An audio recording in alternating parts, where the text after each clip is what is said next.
Hello, we're here with Dr. Amy Acton, candidate for governor. Amy, thanks for joining us. Thank you so much. Yeah, absolutely. We're glad to have you in person because the past few episodes have been Zoomcast, and don't get me wrong, it's nice having people all across the country, Zoom in. But the last person we had on our show is Tim Ryan, and which leads me to my first question.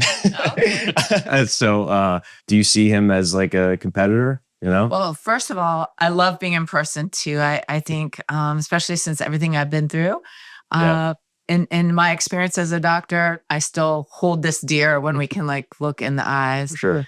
And, in terms of my race, I have been on the ground for almost 2 years now, traveling to every corner of this state, going places I've heard that they haven't seen us a lot recently, listening deeply, learning from Ohioans. And so I've been laser focused on Ohioans and what they're sharing with me, and on my opponent, quite frankly, Vivek Ramaswamy, who I think is a real existential threat for this state. Yeah, and we see him everywhere but Ohio. Yeah.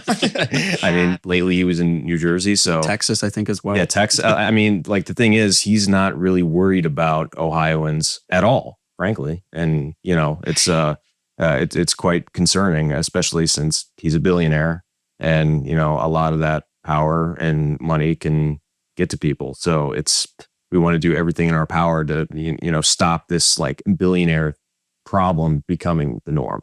Right. I can tell you that, everywhere I go, we keep seeing these record crowds of people showing up.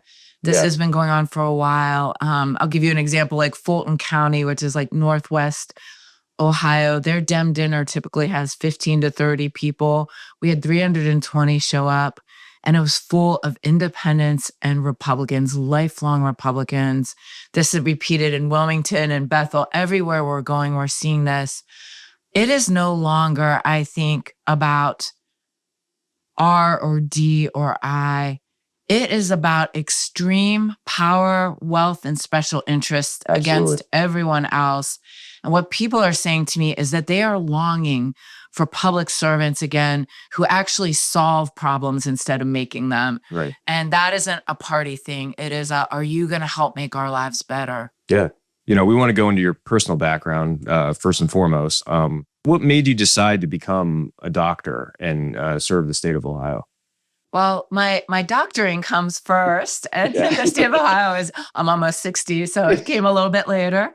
But I grew up in Youngstown, Ohio. I'm very much an Ohio girl through and through. Yeah. And I had a pretty rough childhood. I've been sharing this because it's so important to understand that any room I'm in, when I tell my story, I know I'm not the only one who has seen a thing or two in their childhood. I mean, so many of our young people are growing up in poverty, neglect, and abuse. That is what I experienced. Frequent flyer and children's services. Actually lived in a tent in the middle of winter in Youngstown. Can't even imagine. And finally, at the age of 12, my brother and I were removed from that situation. But the interesting thing is we literally moved not even a mile away from where I had last been. But I stayed in one school for the next 6 years. I got a med school right out of high school, an accelerated BSMD program. And my life got a lot better. But I was haunted by the kids I left behind at my old schools, the many of them, who were just as smart, just as nice. But you could watch our lives go different ways.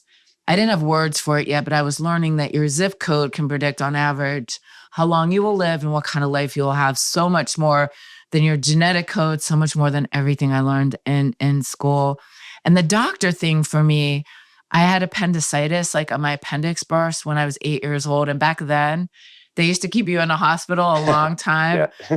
And everyone was so nice and caring. And somehow in my mind, I just got this thought that this was a way I could alleviate some of the suffering I saw as a kid. Yeah. And that got me in this field. If you don't mind my sharing, my original residency, I did some training in the Bronx in 1990. It was a crack cocaine epidemic. Oh, yeah. Half the kids in my practice were dying from getting HIV, getting a disease in utero and pregnancy. And that led me to this field of being a doctor that I'm in now, preventive medicine, which is treating whole communities or whole states as your patient. So that led me to this work I do that you would see more like in the running for governor. You moved like 18 times or something like that when you were before you were 12, right? Yeah, we were like often dealing with no heat on, no food, not being able to pay the bills. And what I want to say about that is everywhere I go in this state, the 95% of things I'm hearing about are not culture wars or anything extreme. People are talking about costs, affordability. I think that's one thing my opponent can't even begin to relate to. I mean, my husband and I noticed our electric bill go up to $150 this summer. And all of us feel these things. Oh, yeah. Everyone's healthcare costs are going up now. Absolutely. You can't, your healthcare bills go up. It's harder to pay for food. It's harder to pay rent. People are talking about groceries. They're talking about gas.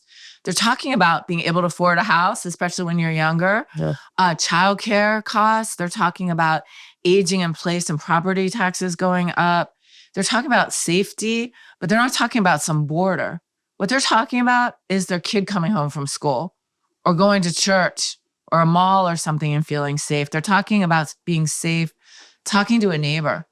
And so that 95% of what Ohioans care about, none of that was worked on by this super majority in the state house in this last budget.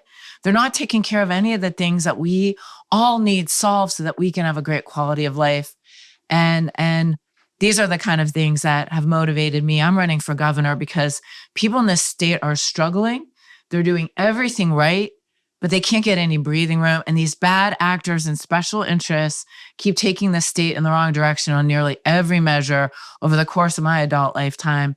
They're taking us backwards, and everyone wants a change. Yeah, we sure do. Yeah, I think that's so important, especially you mentioning like how the state house and these state elected officials have failed to really help these communities. I know like a big thing in Marysville right now is funding schools. They finally got a levy passed to increase funding for schools. But the common complaint I see, even from both Democrats and Republicans who were against the levy in my community, was that they want the state to do something. They want to see some action from the state government. And unfortunately, I just think that has not materialized. And I think you're right to pinpoint that. Patrick, I can't say enough. First of all, public schools and libraries saved my life as a kid. I would not be here today. It's so funny. I talk a lot in my childhood about people looking the other way. The big theme of my running is about all of us not looking the other way in the moment we're living in. But I remember people would pull my brother and I up on their porch and feed us breakfast because they knew we were hungry. I was talking to superintendents on both sides of the aisle. Not only do they want us to fix what's broken at the state house, I said, what's the one thing you wish you could have for every kid in your school? What would you want a governor to do? And universally, they've said free breakfast and lunch, which governors on both sides of the aisle are doing everywhere. Look, I'm married to a 43-year elementary school, public school teacher and a coach. He teaches at the same school here in Columbus that he went to when he was 4 years old. His mom still lives down the street. This legislature did not fund the bipartisan funding plan. We finally had to be constitutional. We invented public schools in Ohio. It was a big way we were going to be different than the East Coast when we formed as a state, different than Europe. We literally in the Northwest Territory, we chopped up the blocks of land, left every so many for a public school because it would lift the entire economy. You'd have an educated citizenry. We all have a chance at a good life. And literally that they're not doing any of that. They kick teachers off their own pension board. Wow. The money they earned, it's $100 billion in assets. Some private equity wants to invest it. Of course. And they'll go after police and fire next. We know what we're dealing with here. Yep. Every kid deserves a world-class education, workforce training, all the options that you have had, that I have had. And I'm afraid young people aren't going to get that in the state if we don't fight back. I want to talk about your family, just briefly. Did you have any kids or? Oh, between us, we're a blended family. My husband and I have 6 kids. They're all grown. So I could not be doing this if they weren't. The oldest is 43. 2 grandkids there. The youngest is 29, expecting her first. Oh, nice. And, Congrats. Any day now. Yeah. And so I would say like we are a very ordinary family. We live in a normal house in a normal neighborhood. Yeah. I certainly didn't even ever expect, I didn't know Mike DeWine when I got a call out of the blue. I was working for the Columbus Foundation. I'm a global health doctor, professor at OSU. But so my kids, a lot of some of the most amazing projects I've done have actually been done with my kids, not just professionally. My kids got very involved in the Obama race, and they literally started this back in what would be the technology of then was using the internet. They made movies, they made videos. They called it everyonecounts.org. I was the mom driving the car Nice. while they went on like Fox with Shepard Smith against quadruplets who were for the other guy. Like you can't make this up. Their thing went viral. Eventually they were pinging Obama's campaign with $1 bills. They thought a million $1 bills could add up. And Michelle Obama posed with the dollar bill. Like I worked on with my kids, Katrina. Remember when Katrina happened? And they put everyone on buses and they just shipped them out to cities. We actually housed 6 families, fully housed, got these homes for them, got them in school. Wow. These things happen with my kids. Yeah. So they're not at all shocked that mom is doing this wild thing. Right. Yeah. Since you were working with DeWine for years, how was that? Considering he's a pretty conservative guy. So, and I feel like a lot of Ohioans feel that the COVID pandemic was pretty rock solid here, and the response, and they sort of credit DeWine more than you. You were in the public eye, but people don't realize the amount of work that you did for the state to control the pandemic. There's a lot there. I will say, my whole career, I'm a doctor. I'm not a politician. This is true. My last elected office was student council president in high school, which I did win that race. So that's 1 for 1. But I've been a lifelong public servant, and I've been working, in these areas of bringing, the way I'm trained is to put hard cards on the table on these wicked hard issues. If they were easy to solve, things like housing or healthcare, we would have solved them all already. My job is to bring people around the table, multi-systems, academia, business, philanthropy, everyone, and all have the hard conversations to get to better answers. I worked in the 90s for Children's Hospital as an advocate with Joanne Davidson and Betty Montgomery. We would actually hammer stuff out, have hard conversations, and then we'd actually make policies that would get implemented to make people's lives better. That is not what is happening now. I joke that I'm like the Ted Lasso of politics going to state house now. But I still got a lot done, even with this legislature, even with this president. I worked with the president and his team, the Energy Department, on uranium leaking in Piketon, Ohio. I worked with this legislator. I could find things like lead poisoning in pipes or home visiting programs in their community. So much so that while they were impeaching the governor and I at one point in COVID, I was getting flowers at night and cards and messages from them. So I've always made it a practice to work with anyone who wants to solve problems. The governor and I do not agree on every issue. For example, I am very much pro-choice. The governor knew that, but the thing is this, we have to work with one another to solve these hard things. And what Ohioans want are public servants again, who will solve problems instead of just these special interest groups pushing their agendas and ideology through these state houses because no one's paying attention there. That's what's happening now. It's far beyond party. I would say about working with the governor, it was an honor and a privilege to work at a time of crisis in this country. Ohio led the country at one point. I've learned of other countries who followed us. Whole businesses would run all 48 contiguous states on what we were saying in Ohio. We flattened the curve in this state. We saved a lot of lives. We actually opened earlier and got back to life quicker in Ohio because we took swift and decisive action. It was an honor and a privilege to be a part of that. I can't say enough. Ohioans' first reaction in COVID was not the hate and the chaos and vitriol. It was to save one another. The heroism knew no bounds in this state.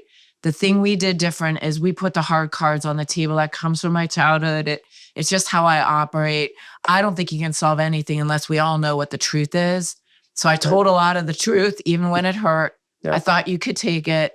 And the thing is, I did it because every one of us had to solve things we'd never solved before. You had to run your business, your nursing home, your school, your hospital.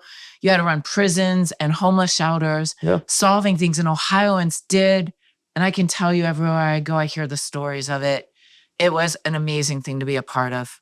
I want to talk a little bit about, all of the political violence that's been going on. And obviously the Minnesota Speaker of the House and, Charlie Kirk and, all these guys. But when COVID was prime time, there were people outside your house with firearms, threatening you. I wouldn't be able to sleep, Right. So, I can't say enough.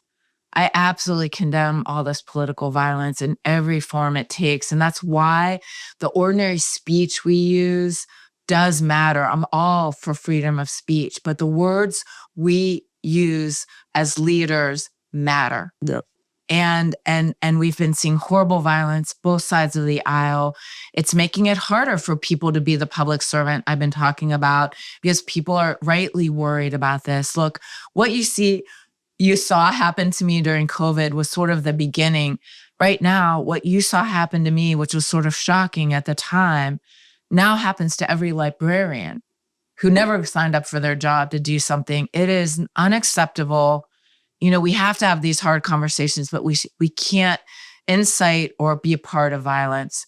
I can tell you, when we talked about my kids, that's one of the hardest things for our family. My children were stalked everywhere they live. My husband had a bloody package delivered to a playground where they had to shut down the whole school during that time. There were, the governor said something to me. A press conference later, people were plastered against the glass of the State House, holding AR-15s, Guy Fawkes masks on, screaming so loudly that I actually addressed it. Look, people were protesting rightfully. People were going through a lot. They were losing a lot. I can tell you that at my house, I still remember there are pictures of this. There was a mom and her daughter there. Who were losing their beauty salon, the hair salon, who were protesting nonviolently. In normal conditions, I would have walked outside my house because no one was fighting harder for small business than I was. I would have gone out and talked to her. That's what I normally do. Say, what exactly is happening? Tell me the details. What can we do to make this better? But unfortunately, right next to her was a guy with these huge anti-Semitic signs, guns. There were militia members there. People we would see soon in January 6th were also there, so it wasn't safe. And that's the travesty of that. Yeah. Because we do need to stand up for what we believe in. We do need to have the hard conversations.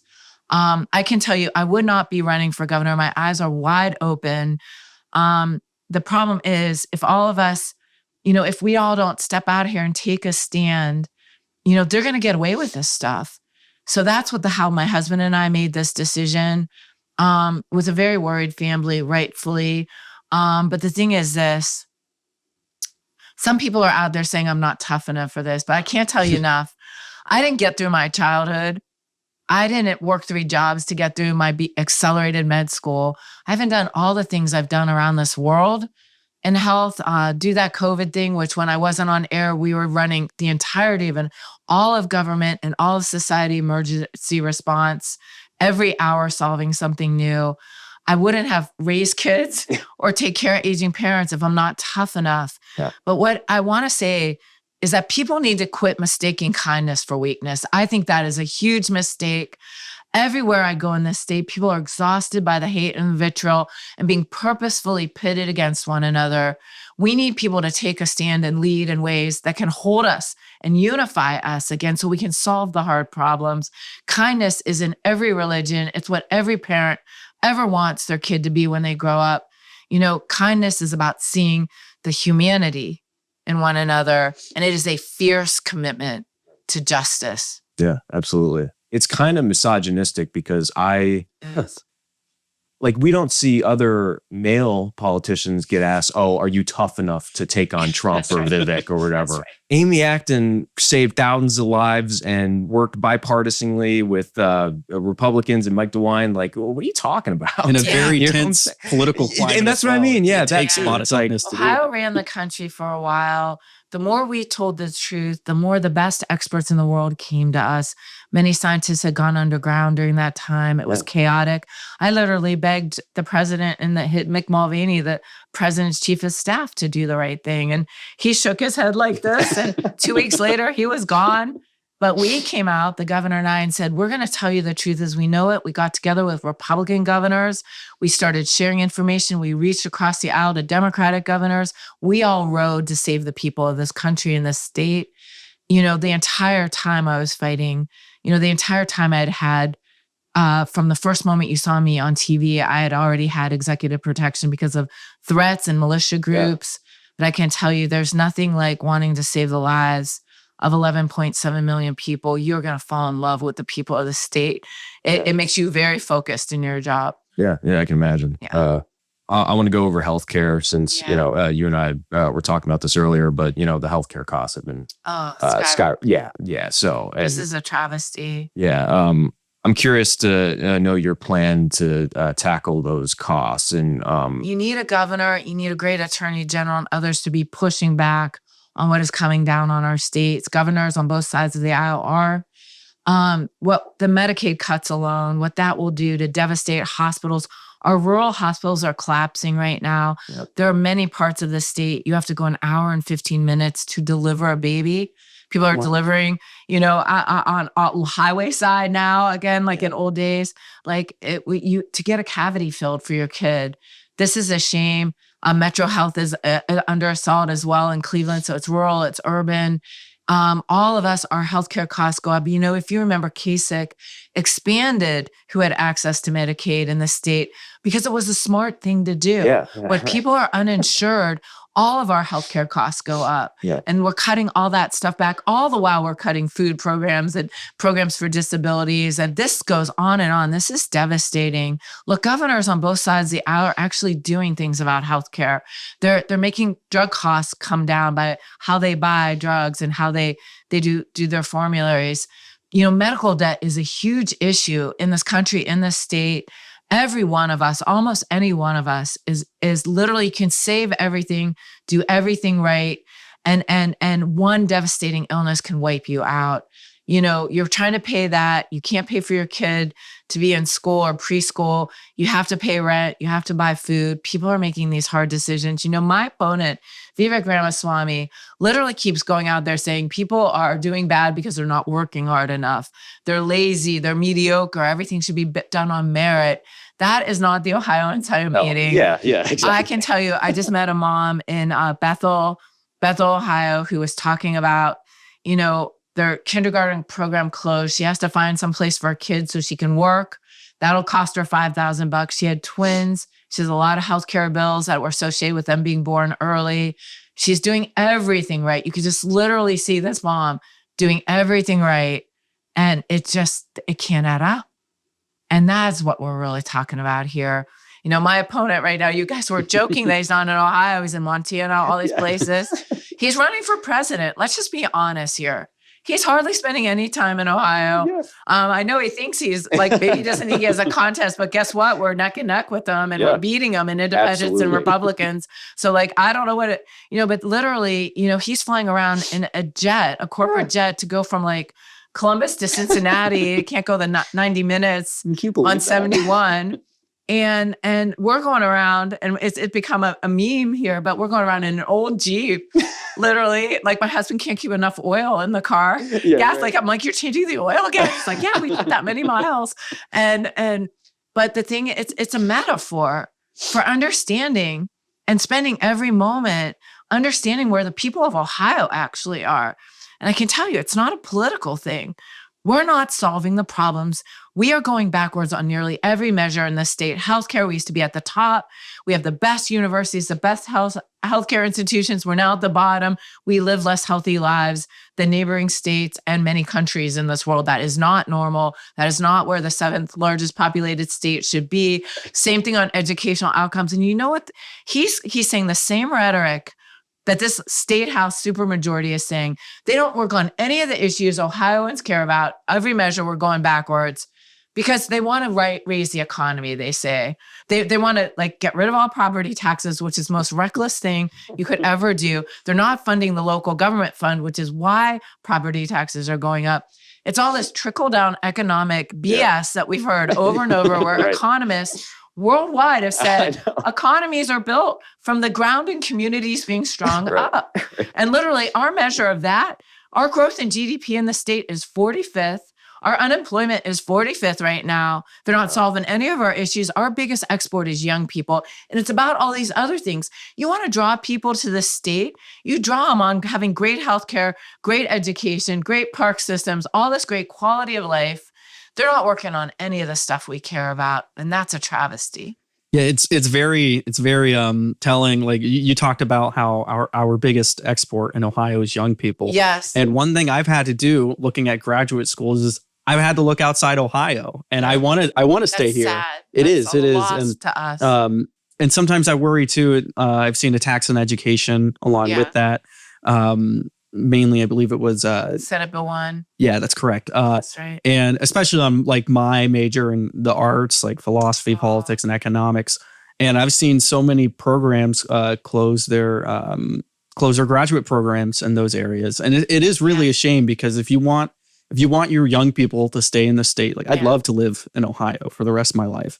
You need to invest in the communities in from so the ground many up. ways. That's right, Patrick. Yeah. I was just talking to a surgeon who helps recruit people. We have at Ohio State one of the best surgery programs in the country. It's like top 6 or something like that. They're having trouble getting people to come here. I keep sharing about this meme that is out there in Gen Alpha. Yeah, I don't know if you guys know about it, but just for everyone listening at home, like, this is so important to get your head around. An entire generation of middle schoolers right now in this country, and I've heard it around the world, have a new slang saying that is so Ohio. It is a meme. Middle school teachers all over this country are literally banning the use of the word Ohio because it's slang on middle school essays. It does not mean something good, as you can imagine. It means cringy and weird and backwards. Right. But what this meant to me when I heard this is that literally an entire generation, are they going to want to come start their business here, come work in our businesses? Are they going to want to come to these great colleges and universities we have, where we have attracted people from all over the country forever? No. This is one of the most damaging economic things I can think of, is to have an entire generation think you're weird and cringy because you're backwards policies and culture wars and pitting us against one another. This has to end. I don't want to lose you, Patrick. You're not leaving the state. I'm keeping you. So this is what we have to fight back on. We absolutely should be one of the best states in this country. We have some, we could have the best quality of life, and we deserve that. Yeah. We've got it. We got to flip this meme. Yeah, true that. Absolutely. Yeah. Since we just talked about healthcare, I got to bring up RFK Jr., of course. Yeah. So I have publicly said, given the policies and the ways and the misinformation, one of the governor's most important jobs is keeping people safe and well. And that includes giving really good factual information so that you can all make your own decisions. That's what a doctor does too. I keep saying, I'm for all patients. A governor's for all citizens of Ohio and all people in Ohio. And RFK Jr. is he should be disqualified from this job. It is absolutely a danger and a threat to the well-being of this country. It's one of the most important positions, and I'm very, very concerned about it. I was honored to receive this Profile and Courage Award. I got an award from Carolyn Kennedy and her son Jack after COVID for standing up against pressure to sign orders that I thought would kill people. And when I saw her have to come out and about her own family member, that is not something someone does easily. I think we all need to take a stand against this. People are rightfully confused. They're getting their information from a lot of really hard places. I meet people who hate vaccines but still give me a break. Some of that is because I went on conservative talk show radio all the time during COVID to teach people and try to take care of them, and they could feel that. And when you meet somebody who, for instance, is afraid of a vaccine, and we have so much evidence, it actually is a big part of why we live as long as we do. A lot of times when you really sit down with a mom who's wrestling with this, it's because they're scared. They want to do the right thing by their kid, but they're getting a lot of misinformation. It's so vitally important that the institutions that we put forward give people the best information to make decisions by. And so therefore, I'm very concerned and have asked that quite frankly, I think he should step down. Well, I'm glad you bring that up because, and maybe I'm wrong here, but since Ohio got hit hard with the opioid epidemic, Yes. I feel like a lot of people lost their trust within their doctors because, we had so many doctors pushing those pills and they became pill mills. Like there's a great book called Dope Sick, and it got turned into a Hulu series, and it dives deep into the Rust Belt of some parts of Ohio and West Virginia and stuff. So do you think that the opioid epidemic is sort of at least a small factor to why there's That's a lot great of distrust? observation. Yeah. Devin, I think I worked a lot on opiates, both for the Columbus Foundation when I was there. Sam Keone's book, Dreamland, was also based in Ohio about how this happened. And I do remember, I'm an old enough doctor, I'm almost 60, that I remember how careful we were about prescribing pain medicines and being very, being appropriate in the use of them. And there's huge marketing to doctors telling them, pain is the, fifth sign and all of that. I actually worked on the opiate settlement. That's one of the things I did with the governor, Mike DeWine. We learned from the tobacco settlement, actually, where most of the money they got then actually didn't go to treat addiction. It actually filled potholes in a budget shortfall. So in this time, when we were doing the opiate settlement, we actually got 88 counties to agree to actually give up some of their cash that they were getting. And they needed that cash. They had to get ambulances and do all sorts of expenses.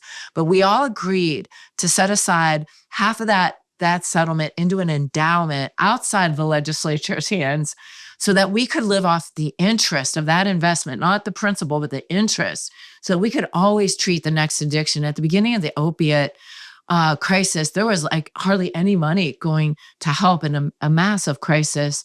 So these issues are the kind of issues you need governors and others to catalyze and convene all of society around to solve. And I do think trust is everything. I'm so honored. One of the reasons I'm running is I have a constituency that does not know party. It goes from far right to far left, everything in between. Yeah.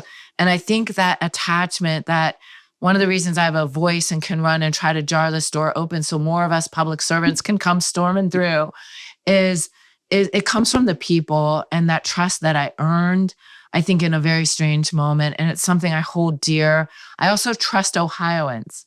I have great faith in empowering. The State House no longer empowers communities or all of us to make good decisions in our lives. And my field is about empowering at the local level people to solve the wicked hard problems. And that's the kind of governor I'll be. I want to talk about housing Yes. because obviously it's a problem, especially for people our age. Younger we folks, are, or the rent prices are constantly rising. And we actually had a discussion about this last Yes. night because we were talking about housing, and we're building all of these apartments, Yeah. but we're not seeing the prices decrease. If anything, they're going up. That's And right. I want to ask your perspective on that, on why that is, and how you plan on tackling the housing crisis that we have here. Well, housing is something I've worked on a lot in my career. And I was actually working on youth homelessness when somebody who knew the governor saw me for 1 hour. I got a call out of the blue. So literally that I was convening people because we were at a tipping point. The way when I first started with the governor, my very first budget, I got housing as a health issue in the budget. Even with this wild legislature, I got money. Because what we know is that particularly people who are pregnant and housed, the infant mortality rate, we're trying to fight that in Ohio too. But housing is a solution to it and actually helps people have better outcomes, health outcomes. All these things, what I work on and what the levers of being governor are the social, environmental, and economic determinants of our health and well-being, our prosperity. And that is what I'm trained to use, all of them, and they all interact with each other.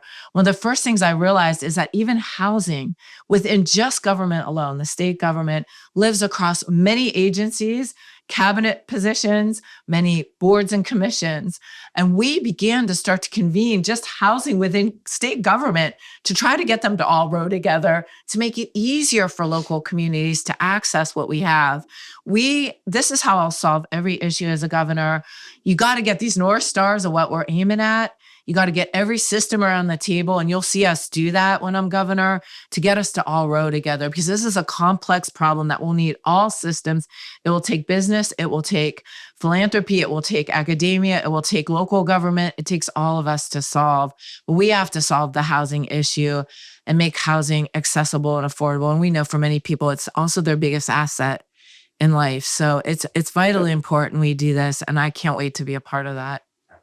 Something's got to be done. And Vivek certainly is never really had to worry about, can I afford this house, or can I afford this or that? So feel your energy going up and make a choice based on that, of what you're not going to do. Right. Yeah. Right. And next I want to go over unions, because Ohio, you're from Youngstown, and it's a union town. Like, absolutely. I'm a union household. My grandfather came to this country from the old country to work in the steel mills in Youngstown. And I grew up with that way of life. Yeah. And you were on the picket line with the UAW Region 2B, I think it was. Yeah. So we're seeing a lot of strikes, a lot of union membership, especially since like the Reagan era in the 80s have sort of declined. But it's been coming up. It's coming back. Yeah. That's like, right. I think that's great. And I know you said this on another podcast, but you and your opponent Vivek were asked like, "Oh, are you pro-union?" And you said like, "Oh, absolutely, 100% I am." And Vivek was just like, "Oh, well, I'm pro-worker." I'm like, he is dodging the actual systematic issue. Yeah. So let's just talk for a second. What is this really about? This is about our ability to collectively come together and use our voices to solve problems again. Yep. This is the work I do. This is the work. And literally, I believe this governorship will be the last stand for collective bargaining in the state. And I was on Sean O'Brien's Teamster podcast, international president of the Teamsters. And my opponent literally said he's going to end teachers' unions as we know it. I am a union family. I keep saying to people, imagine if the governor's mansion is a union home. That's actually what we're talking about here. Our kids are involved in unions, our teachers, university professor. I can't say enough that what unions did for us is it gave us good paying jobs, a voice to advocate for that, a stable home often when I was growing up, and a path to the middle class. This is about good health care. This is about having access to great paying jobs. And literally the teachers unions, he has said he will abolish them. My opponent took $10 million into a PAC from a guy named Yoss in Philadelphia, whose sole goal is to end public schools as we know it, which I believe is one of the most unifying issues in this state. Many places, they only have public schools. We all love our teachers. We remember what they have done for us. And this is about having a quality of life again. So you'll absolutely, and not just be on the defense and stopping right to work. And things like that. You will see me go on the offense on this, meaning that we need to look at good prevailing wages and stop wage theft. There are things called project labor agreements where we do a lot of things in the state, but the money goes somewhere else. It doesn't help our local communities because we're not giving good jobs to Ohioans. Yeah. So there's a lot a governor can do to lift the standard of living for everyone in this state. And you will always see me fighting for that, because when that happens, all of us benefit. Right. Businesses grow. Like, this is actually a growth strategy and an economic development strategy. So you will see me very hard on this. My opponent will say anything. We've been on him now on the Epstein files. I've spent my whole career protecting victims, domestic violence, and every kind of abuse and violence, protecting people from predators. My opponent literally ran for president saying that he would make the Epstein files transparent, that he would stand up for victims. He is now at least 90 days in going, dodging reporters' questions. He somehow said this is a state issue, a federal issue, not a state issue. I'm like, I can't follow that. But literally, I think, he's going to do whatever he has to do to get power. He's going to do whatever he has to do to keep special interests happy. I wouldn't trust him on right to work or anything. But listen, I know people are going to see through this. We're going this long without him being willing to actually honor what he already said. If you won't take a stand for victims of these kinds of crimes, I absolutely don't think you're going to honor your commitments and take a stand for everything else Ohioans care about. when you do win next year, we've seen those attacks. MAGA's attacking Gavin Newsom and JB Pritzker and Zoran Mamdani in New York City. Are you expecting a backlash from this administration? Oh, I'm expecting it to start well before I win. Yeah. And the thing is this. When I hired my amazing digital director, her first day on the job, this is Maggie Boyle, my amazing director. Yeah. She, we did a simple tweet. Well, they don't call it tweets right now. X platform post on asking Vivek to join us and denounce what he had done all along with the Epstein files. We were literally thrown off the platform. It got so bad that finally, Mr. Ramaswamy was asking Elon to put us back on, right? This is what we expect. He is friends with Elon Musk. This is like the Peter Thiel world of self-funding billionaires who, once again, I can't say this enough, if everyone will understand this, is not about partisanship. It is not about Republican or Democrat. It is about extreme, special interest, wealth, power, ideology, mostly coming from outside our state. Yeah. They have a different plan for us. But, I have a plan. I have a lot of hope in Ohio, but our plan has to be about Ohioans. And it has to be about standing up to this stuff. We know that kind of money will rain down on the state. We're very blessed. We've raised record amounts in the state for a Democratic candidate. The biggest thing I'm excited about is we have had a record number of donors. In the first half of the year of a 2-year cycle, we had more donors, individual people being a part of this movement than most candidates ever see statewide in 2 years. It came from every county. It came from all over this country. And literally, it's people pushing back saying, look, Mr. Ramaswamy, you cannot buy Ohio. You cannot buy this state. You can't buy us. That's the only way power differentials of this extreme never end, whether it's the 1930s, the 1870s, if it's bullying in school. It's always about the bystanders finally finding the power in each other, linking arms and pushing back. I believe Ohioans are seeing through this. They're going to push back and they're not going to be bought. And that is what we're seeing on the ground. These record crowds, endorsements that we've been racking up, like people on both sides of the aisle. We are going to push back and you are not buying our state. And your campaign is entirely grassroots. And it's grassroots movement. It is the best strategy for the Democratic Party is just to rely on the people of their states and their constituents to donate as much as they can. And, and I would say people come join us. If you want to learn more and understand my why or what we're doing, actonforgovernor.com. Literally, we have huddles now that people join from all over the state. It is so important to understand that people giving $5 or $10 a month can beat a billionaire. It's crowdsourcing, right? Exactly. We can do this, Ohio. Yeah. Look, if enough of us do the right thing, most of the time, we all get through in this world, right? And the way you beat this extreme power is when enough of us refuse to look the other way at the things we're seeing that we can't unsee. Grab people, whatever it is that moves you, grab some people and go after it, because that's how we save democracy. That's how we save this state. That's how we find our way back to one another. So honored to be with you. Thank you. Yeah. Amy, thanks again. Seriously. Thanks so much for coming in. Oh, honored. This is fun. Thank you.